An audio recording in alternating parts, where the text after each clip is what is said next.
3 दिवसीय हनुमान चरित्र की चर्चा संगम के किनारे हम लोगों ने दूसरा संगम लगा रखा है। ये संगम है संतों का, ये संगम है आस्था का, ये संगम है भक्तों का, ये संगम है भरोसा का, ये संगम है विश्वास का, ये संगम है सनातन का और ये संगम है हिंदू राष्ट्र का। देरी इस कारण से हो गई क्योंकि हम डुबकी लगाने गए थे। डुबकी भी लगाई, खूब ऊधम भी किया। और पता है हमने कितनी डुबकी लगाई? 5। कितनी? अरे बोला। पहली लगाई हमने हिंदू राष्ट्र के लिए,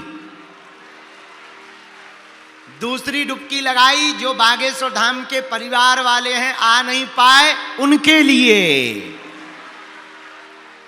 तीसरी डुबकी लगाई जो भारत के संत महात्मा हैं उनको किसी की नजर ना लगे उनके लिए, चौथी डुबकी लगाई हमने जो भारत को विश्व गुरु बनाना चाह रहे वो निरोगी रहें उनके लिए। और भैया 5वीं डुबकी हमने नाक पकड़कर जो लगाई वो इसलिए लगाई भारत का परचम पूरी दुनिया में यूं ही लहराता रहे। खूब आनंद के साथ में हम डुबकी लगा के आए, खूब हमें धक्का मिले, जगह जगह हमें अपने परिवार के लोग मिले और आप सबसे भी I am very very sorry, क्योंकि बहुत देर से इंतजार कर रहे हो पर मंच पर आ गए। तब तक आज पुस्तक का विमोचन था, एक साधक की गाथा हमारे प्रिय सचिन गुप्ता जी ने लिखी है, उसका विमोचन हुआ। जब तक हम बैठे मंच पर मुनि जी महाराज जी ने बोला तब तक स्वामी जी आ गए, तो बढ़िया योग भी हुआ, हमारे चेहरे की भी चर्चा हुई। और स्वामी जी बोले का लगाते हो?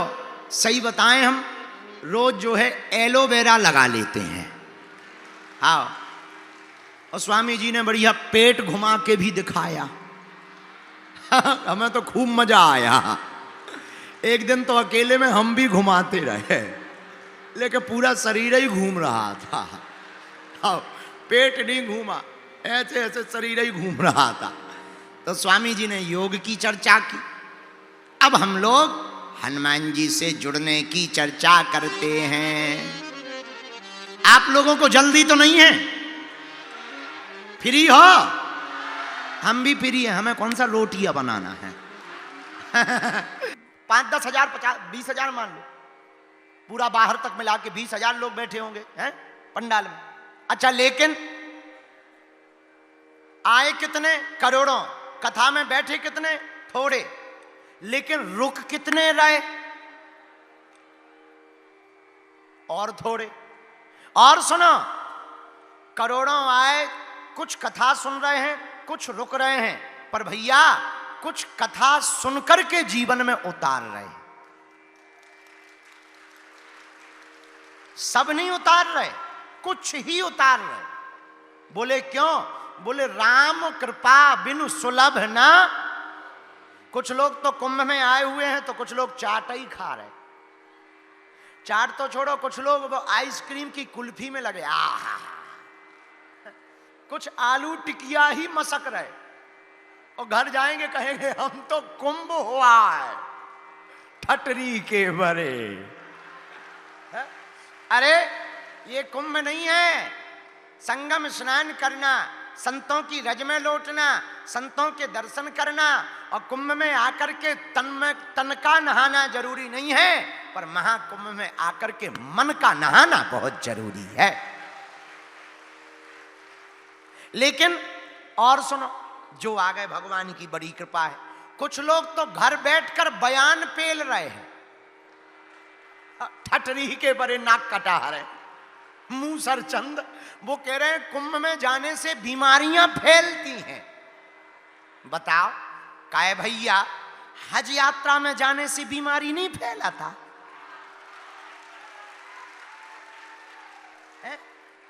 कुंभ भर में हम बीमारी फैला। तोरी न कटा मूसर चंद, तोरी ठटरी बरे।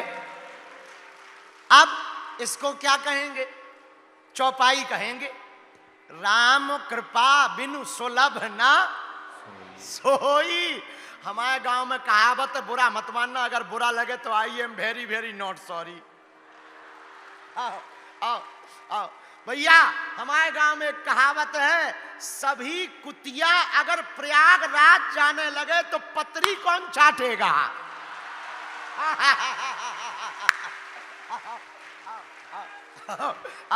सभी कुत्ते अगर प्रयागराज आ जाएंगे।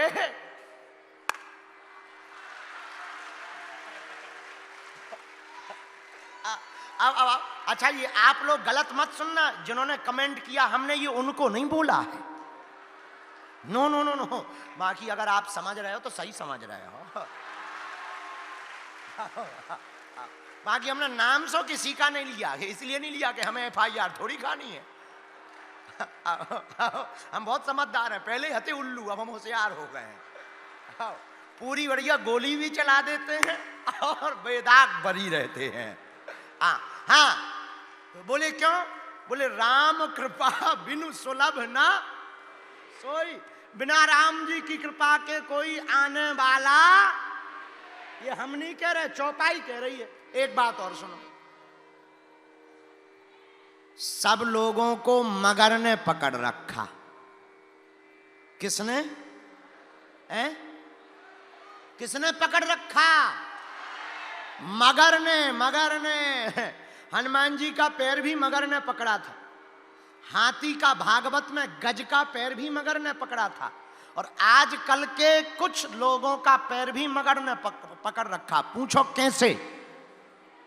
जैसे जो कथा में नहीं आए या महाकुंभ में नहीं आए प्रयागराज, उनसे कहें क्यों भाई तुम प्रयागराज नहीं गए? 144 साल बाद महाकुंभ लगा हुआ है, करोड़ों लोग स्नान कर रहे हैं। कल मौनी अमावस्या है, मौनी अमावस्या को स्नान करने से ग्रह नक्षत्र दोष पितृ दोष में शांति मिलती है। तुम प्रयागराज नहीं गए हो, तो पता है वो क्या कहेंगे? बोले जाना तो था मगर।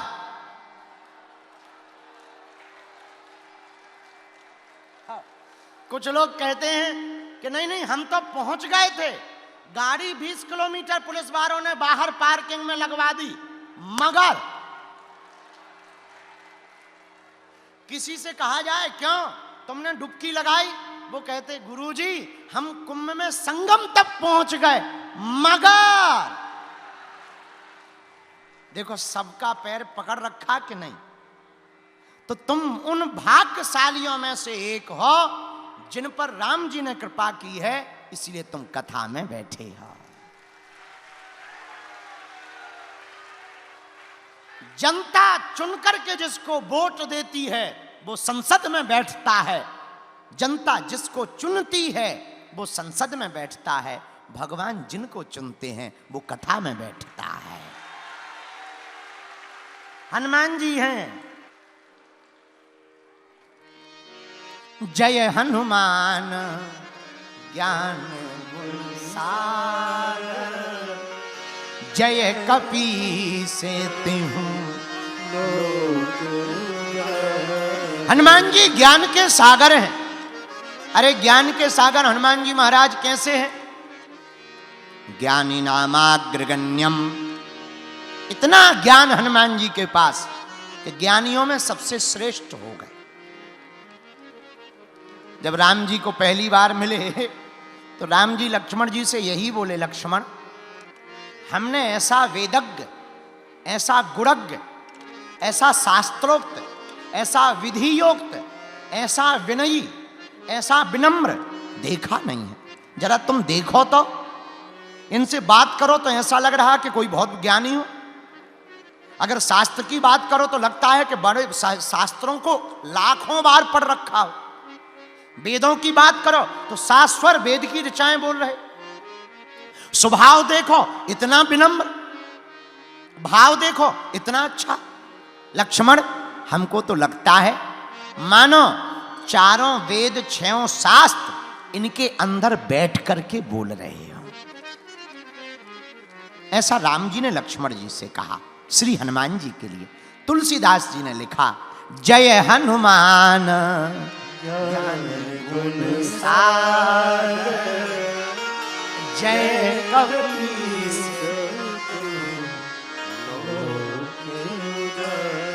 यही हनुमान जी महाराज तीनों लोकों में राम नाम का उजियारा करने वाले हैं। क्या करने वाले हैं बोलो? अच्छा, तीन लोकों में उजियारा किया। गगन में मारी एक उछाल, गगन में जाकर आकाश में जाकर के सूर्य को खा करके राम नाम का उजियारा किया। ब्रेकफास्ट में ही सन को खा गए, सूर्य को। बाद में उगला, जब बहुत निवेदन हुआ तब छोड़ा। आकाश में भी राम नाम का पताका, पाताल में भी यही रावण को मार करके राम नाम का पताका फहराया, और पृथ्वी में लंका जा करके अपनी पूंछ से रावण की मूंछ उखाड़ करके पताका फहराया। तीनों लोकों में हनुमान जी ने पताका फहराया। हमने ये चौपाई क्यों ली? हनुमान जी तीन लोकों में महिमा पहुंचा रहे हैं, और हम जहां बैठे हैं वहां भी तीन नदियों का संगम है, गंगा का, यमुना का और सरस्वती का। धन्य है प्रयाग, धन्य है प्रयागराज। भरद्वाज मुनि बसहीं प्रयागा, तिनहि राम पद अति अनुरागा।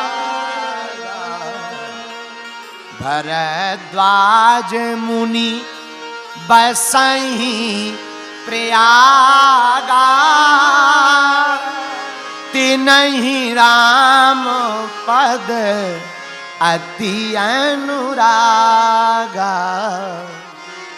भरद्वाज मुनि प्रयाग में बसते हैं, और प्रयाग की महिमा बड़ी अद्भुत है भैया। 1000 बार तुम गंगा जी के स्नान करो, 1000 बार। 100 बार तुम माघ के महीने में गंगा जी के स्नान करो। बैसाख के महीने में तुम करोड़ों बार गंगा जी में स्नान करो, तो जो पुण्य फल तुम्हें बैसाख के महीने में 1 करोड़ बार गंगा स्नान करने का प्राप्त होगा, वो फल महाकुंभ में केवल 1 डुबकी लगाने भर से प्राप्त हो जाएगा। हाँ। ये हम नहीं बोल रहे हैं, आप हमारी बात मत मानिए कि हम बोल रहे हैं। ना ना ना, ऐसा स्कंद पुराण बोल रहा है। 1 डुबकी लगाने का ये पुण्य फल है प्रयाग का। भैया तुम 1000 गायों को दान गोपाष्टमी को करो, 1,00,000 गौओं का दान तुम मकर संक्रांति को करो, 7000 तिल के पहाड़ तुम ब्राह्मणों को मकर संक्रांति को तिल दान के रूप में दो, तो जो पुण्य तुमको 7000 पर्वत तिल के बनाकर दान देने का मिलेगा, वो प्रयाग में कुंभ में एक संत को मात्र भोजन कराने से प्राप्त हो जाएगा। ये महिमा है कुंभ की, ये महिमा है प्रयागराज की। किसकी महिमा है? जोर से बोलो ना। प्रयागराज की। प्रयागराज की महिमा कब? साधक कहता है, माघ मकर गत रवि जब होई, तीरथ पति आव सब कोई। माघ के महीने में जब सूर्य मकर राशि में प्रवेश करते हैं, सब लोग यहां आते हर साल। पर भैया सुनो, हम लोग दीपक तो रोज जलाते हैं पूजा में, हाँ या ना बोलिए। जब रोज दीपक जलाते हैं तो दीपावली को बहुत दीपक क्यों जलाते हैं? क्यों जलाते? भैया दीपावली अमावस्या को आती है। कब आती है? अमावस्या कब आती है? जब सूर्य और चंद्रमा दोनों तुला राशि पर पहुंचते हैं, तब दीपावली की अमावस्या का संयोग बनता है। और उस दिन जो भी एक दीपक जलाता है, एक दीपक प्रज्वलित करता है, उसे करोड़ों गौ माता का दान देने का पुण्य फल मिलता है और लक्ष्मी जी का वास सदा सदा के लिए घर पर होता है।